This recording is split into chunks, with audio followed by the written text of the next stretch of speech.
Hi everybody and welcome back to these series of videos looking at the Norman Conquest. In this series of videos, this second series, we've been looking at invasion. We've had 4 videos that you should have watched up to this point. The first one looked at Normandy in 1065, the second one looked at claimants to the throne, the third looked at the Battle of Fulford and Stamford Bridge, and the fourth looked at the Battle of Hastings. Last 5th video, I'd like to consolidate everything we've learned about in the previous 4. And in this unit, the question that we need to look at is, why did William win the Battle of Hastings? What enabled William to conquer England so successfully and win that key battle in 1066? And really, there was evidence in each of the 4 previous videos. And each of the 4 previous videos tells a different part of the story that enables William to win. We started out looking at the Normans in 1065. And the Normans really were a force to be reckoned with. And that force to be reckoned with enables William to win.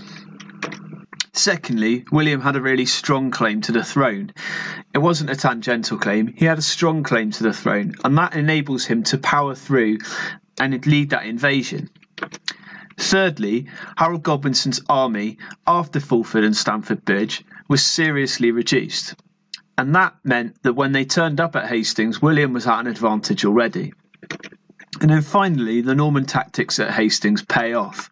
So let's look at the key details in each of these 4 big themes or 4 big factors.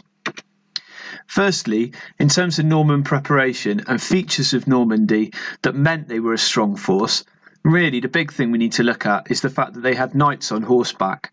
That enabled them to lead an army in a way that really nobody else was doing in such a skilled way.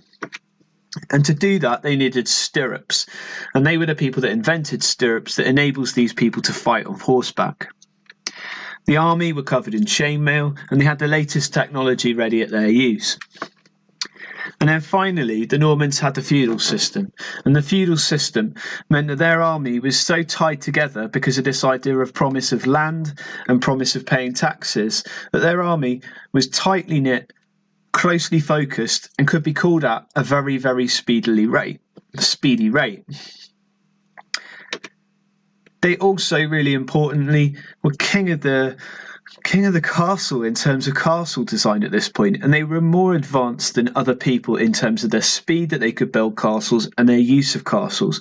And their wooden Motte and Bailey castles meant that they could quickly invade somewhere and impose themselves upon a new land. Let's secondly look at William had a strong claim to the throne.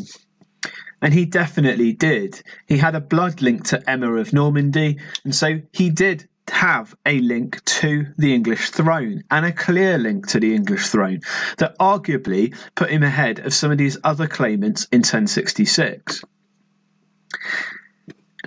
We don't know whether it's true or not, but William definitely believed in the fact that Harold Godwinson had given an oath to William saying that he should be the King of England. And that oath, again, gives him legitimacy. And lastly, William's claim to the throne was massively supported by the Pope and the Catholic Church. So he has support of one of the biggest structures of power in all of Europe at this time. The third big factor we need to look at is Harold Godwinson's army. And although they lose the Battle of Fulford, they win the Battle of Stamford Bridge decisively.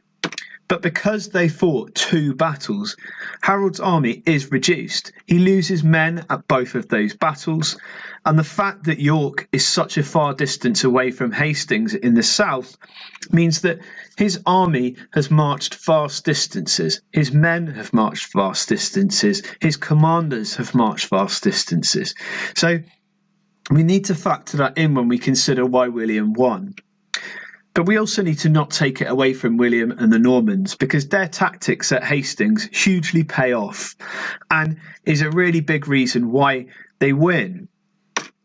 Firstly, William uses the genius tactic of false retreat. Arguably, the Anglo-Saxons have got a far better position on top of the hill at Hastings And they really had that advantage. But William using that tactic of false retreat to break the Anglo-Saxon shield wall was genius and is the key decisive turning point in that battle. They also brilliantly used archers. And then really and lastly, as we've said before, they had knights on horseback, and that enables them to do things at Hastings that the Anglo-Saxons can't do in the same way. So all these things come together and they all link to each other and they all play together and they all play a small part in a reason why William definitely won the Battle of Hastings.